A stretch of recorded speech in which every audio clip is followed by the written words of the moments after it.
Hi everybody, it's Jeff Fitzpatrick. It's Monday, 30th of December 2024. So my last video blog of the year. Welcome to you all. And if I forget, have a fantastic, healthy and wealthy new year. So let's see what I've got lined up for you in this edition. I've got nothing for you as such on the search for 10%. However, the comparing profit sources section will really add to what we're doing there. We'll have a brief look forward at what is to come in the coming year, and also we're not quite finished December yet. We've got another day of trading to go. That's actually probably today, and then we'll start getting the results in for December. Exciting news on the conference front, and we'll come to that in due course. So let's start with comparing profit sources. Now, this chart or this spreadsheet actually only goes up to the end of November. I will be updating it once we get the final figures in for the month. But basically, I've been looking at where the profit comes from our trading activities. So it could come from put income, call income, dividends, and also price appreciation. So for each of the clubs here, I've got that sort of worked out. Let's take Diamond as an example. In Diamond, the total increase in the account value from the 1st of July up to the end of November was 25.5%.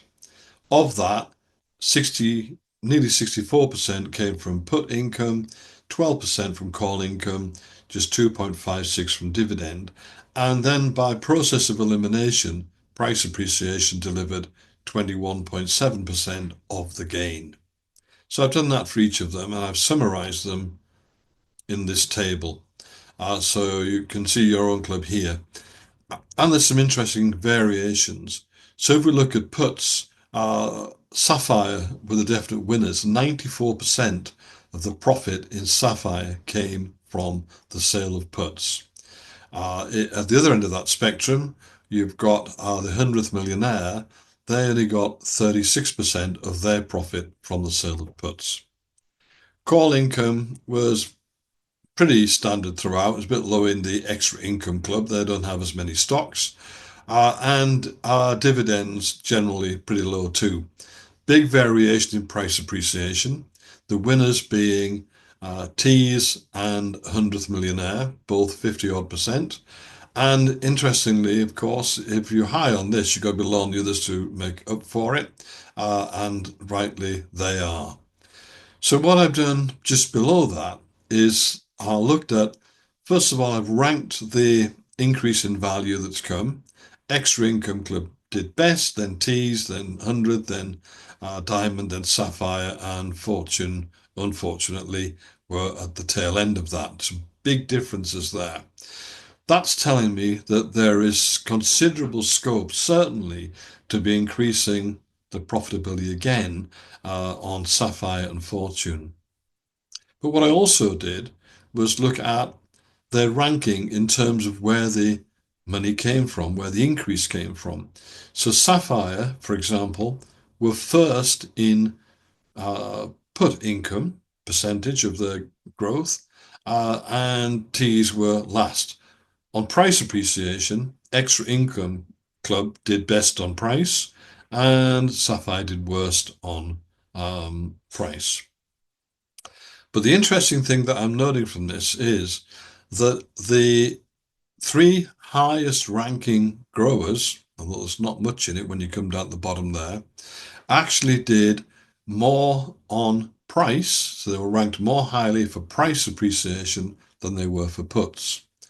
So that's ranked one for price in the Extra Income Club on price, and fourth for on puts. And Tees again did better on price than they did on puts. 100th Millionaire a third, and they also did better on price than they did on puts. And the three bottom ones were the other way around.